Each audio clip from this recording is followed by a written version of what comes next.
Authorities in Indonesia are struggling to distribute aid to thousands of people displaced by a deadly quake which hit Java on Monday. Heavy rain, aftershocks, landslides, traffic jams and the looming threat of flash floods all hampering efforts. Indonesian President Joko Widodo paid a second visit to the disaster site in hopes of addressing the growing crisis. Saya juga ingin memastikan bahwa logistik di lapangan terdistribusi dengan baik. Makanan, obat-obatan, logistik semuanya terdistribusi dengan baik. Termasuk juga kekurangan tenda yang ada. Footage shows dozens of survivors, including the elderly and small children, huddling inside military tents. Nearly 5,000 volunteers have been deployed to help with the distribution of food, water and other necessities. But many residents have complained of severe shortages, some saying they've been forced to ration limited supplies. Others have criticized the poor sanitation conditions. Kemungkinan dari pengungsian itu kami butuhkan tenda yang layak itu. Soalnya kalau malam kan anak-anak pada kedinginan, udah mulai ada yang sakit.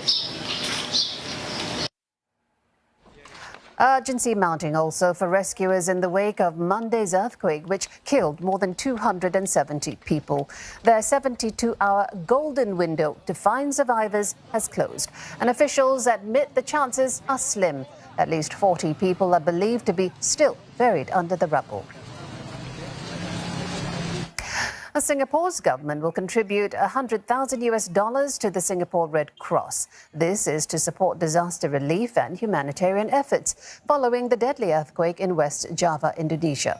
The Foreign Affairs Ministry says this contribution supplements the SRC's initial pledge of $50,000. Well, the magnitude 5.6 earthquake that struck Indonesia's Cianjur city in West Java was much smaller than other quakes that have struck the nation previously. But the destruction has been significant, with more than 20,000 buildings damaged and at least 268 lives lost. One expert explains why Monday's tremor was so destructive. An earthquake at this depth, at the shallow depth, can rupture right into a city. So the rupture was quite likely very close, probably within kilometers of the city itself. So the closer you are to the rupture, the more intense will be the shaking and the more casualties there will be. I would say the evidence is that they are not robust enough to withstand shallow earthquakes like this. And I think the problem is that Java hasn't seen, except for the 2006 Yogyakarta earthquake, it hasn't seen a shallow earthquake like this in Java for a really long time.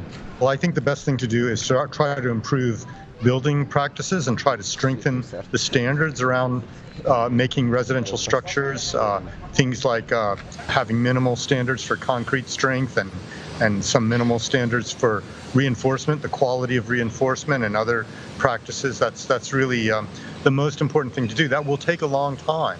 So you still have to hope that they won't get another one like this for time enough that some of the building stock can be replaced.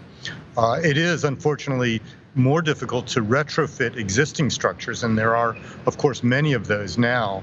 There is some research that's been done on how to cheaply retrofit existing structures, but that's sort of an unknown. It's not clear how easily that can be done.